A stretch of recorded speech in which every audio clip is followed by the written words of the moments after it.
Baik, selamat pagi. Terima kasih untuk kesempatan yang diberikan. Di sini saya akan membahas tentang anemia mikrositik hipokrom. Namun sebelum itu, saya akan memperkenalkan diri saya. Ada pepatah yang mengatakan, tak kenal maka tak sayang. Nah, perkenalkan, nama saya Wadida Dewi Terwanggai. Saya merupakan salah satu mahasiswa Fakultas Kedokteran Universitas Papua, angkatan 2020 yang sedang mengontrak semester 6. Di sini saya membuat video ini untuk memenuhi salah satu tugas modul hematologi onkologi. Begitu, kita lanjut saja ke pembahasan kita. Nah, untuk pokok pembahasannya akan kita bahas nanti. Pertama ada definisi anemia dan gejala umum anemia. Yang ketiga ada etiologi anemia atau penyebab dari anemia itu sendiri. Dan yang keempat ada klasifikasi anemia. Kelima ada pendekatan diagnosis anemia. Dan yang keenam ada kesimpulan. Nah, eh, yang pertama kita akan bahas tentang definisi dan gejala umum dari anemia itu sendiri. Nah, anemia ini merupakan suatu kondisi atau gejala di mana jumlah sel darah ini atau konsentrasi dari hemoglobin di dalamnya itu rendah dari biasanya atau kurang dari nilai normal. Nah, nilai normal pada remaja itu berkisar 10-15 gram per desiliter. Untuk pria dewasa, nilai normal hemoglobin yaitu 13-17 gram per desiliter. Sedangkan pada wanita dewasa, nilai normalnya yaitu 12-15 gram per desiliter.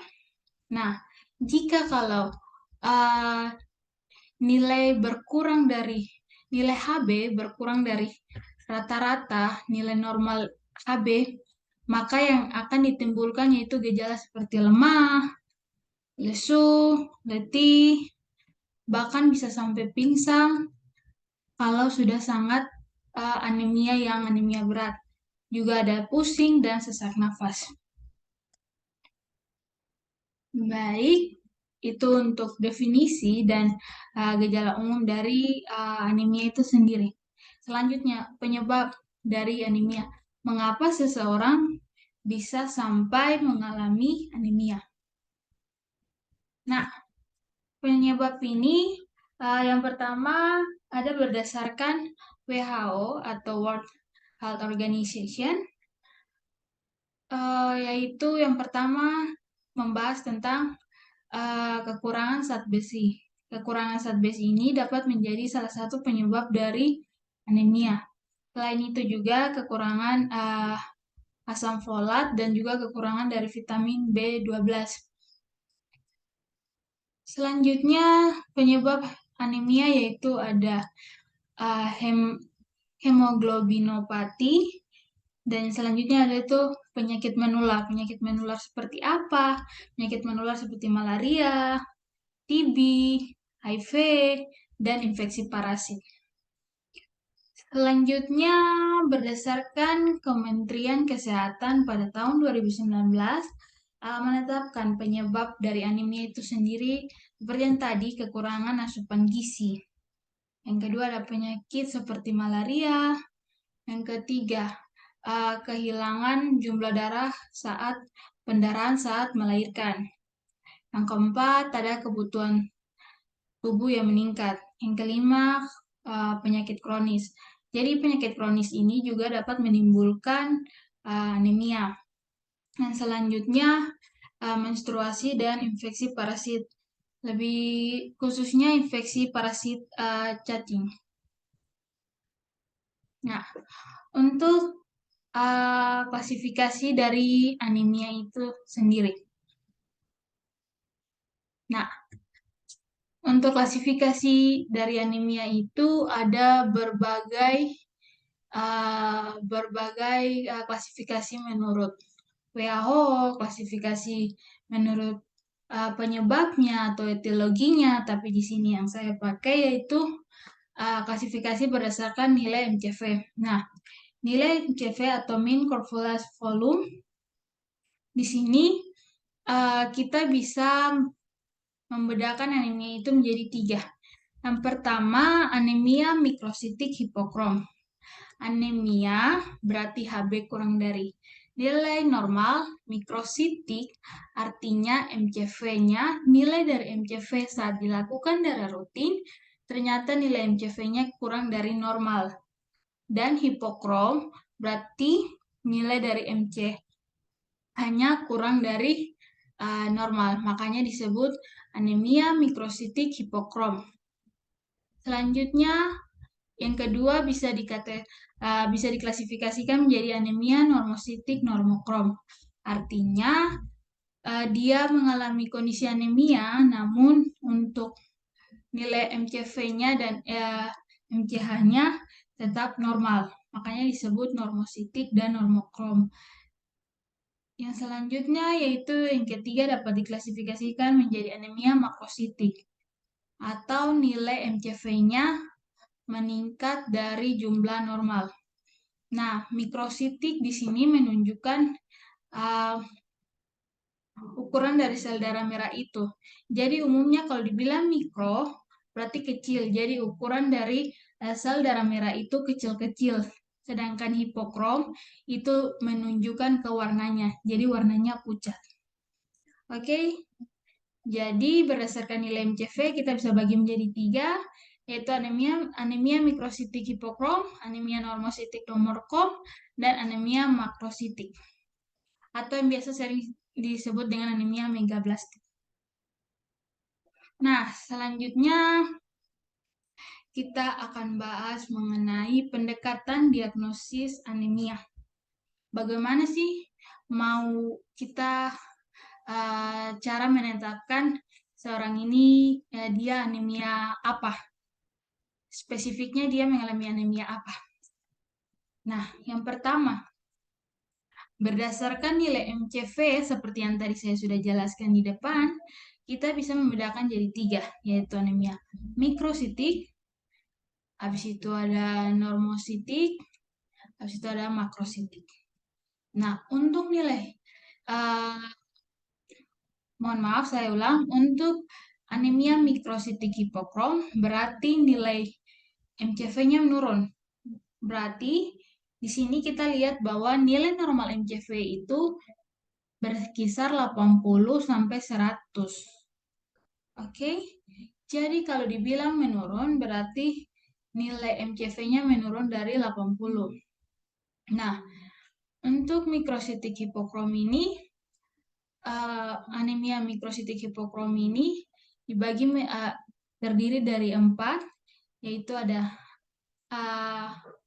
anemia talasemia, anemia sideroblastik, anemia defisiensi besi, anemia karena penyakit kronik.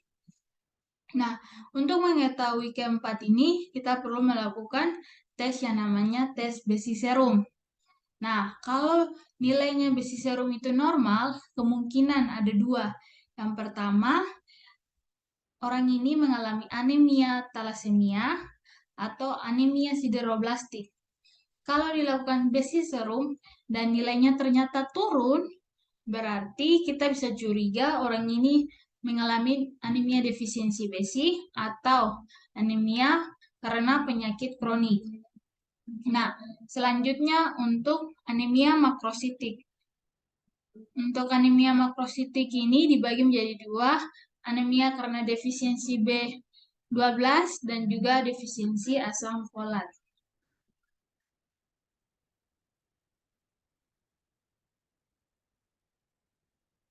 Nah, selanjutnya untuk anemia normositik normokrom, di mana nilai MCV-nya itu normal, MCH-nya itu normal, namun kadar Hb-nya yang menurun. Nah, di situ kita bisa lihat bahwa yang termasuk dalam anemia normositik normokrom itu ada 5, mohon maaf ada 4, yaitu anemia hemolitik, anemia karena pendarahan akut, habis itu anemia plastik, anemia renal, dan juga bisa karena leukemia. Nah, hal ini bisa kita dapatkan dengan pemeriksaan retikulosit. Jadi nilai normal dari retikulositi itu adalah 0,5 sampai 1,5%. Jadi ketika kita lakukan pemeriksaan retikulosit atau sel darah merah yang masih muda-muda dan dijumpai ternyata nilainya melebihi dari normal atau meningkat, maka bisa dikatakan bisa dicurigai seorang ini sedang anemia hemolitik atau anemia karena perdarahan akut. Yang kedua yaitu kalau misalnya kita sudah lakukan pemeriksaan retikulosit dan nilainya menunjukkan normal atau menurun, berarti kita bisa curiga seorang ini apakah dia anemia aplastik, anemia renal, dan atau juga dia sedang leukemia.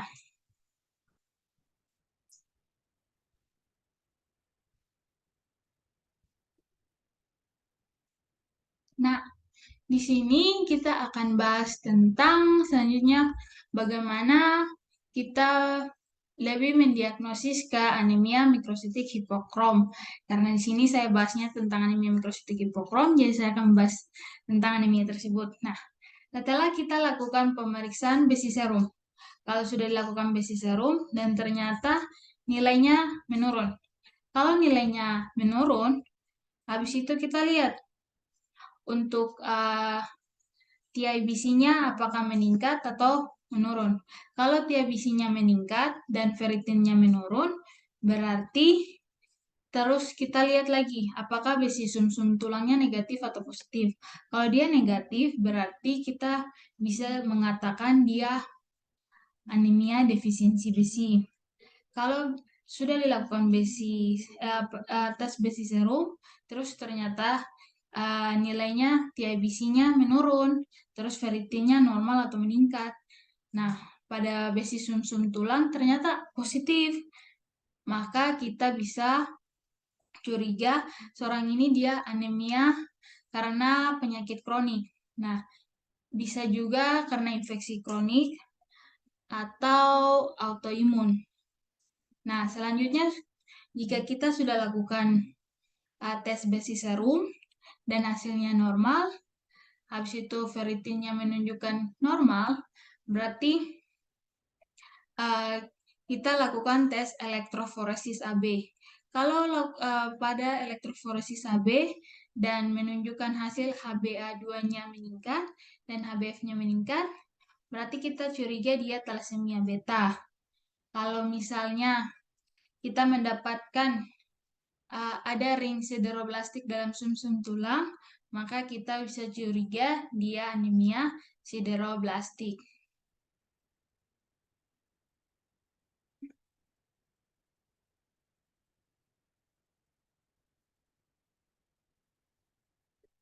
Baik, jadi di sini dapat disimpulkan bahwa anemia seseorang dapat dikatakan anemia ketika kadar Hb-nya kurang dari nilai normal. Selanjutnya, gejala umum dari anemia itu sendiri seperti lemah, letih, habis itu pusing, terus sesak nafas. Itu gejala umumnya. Selanjutnya untuk klasifikasi dari anemia berdasarkan nilai MCV-nya berarti ada 3, yaitu anemia mikrositik hipokrom, yang kedua anemia normositik normokrom, yang ketiga yaitu anemia megablastik atau anemia makrositik. Selanjutnya, jadi dapat dikatakan bahwa anemia itu merupakan salah satu kondisi, dia bukan penyakit tapi merupakan salah satu kondisi atau merupakan gejala. Baik, mungkin itu saja yang dapat saya presentasikan. Mohon maaf untuk anemia mikrositik hipokrom berarti nilai MCV-nya kurang dari normal dan MCH-nya kurang dari normal. Untuk anemia normositik untuk anemia mikrositik hipokrom dibagi 4 berdasarkan hasil pemeriksaan besi serum.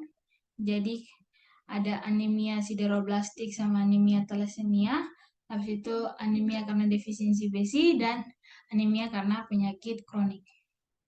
Nah, mungkin cukup sekian yang dapat saya jelaskan dari pemaparan saya mengenai anemia mikrositik hipokrom. Kurang lebihnya mohon dimaafkan dan terima kasih.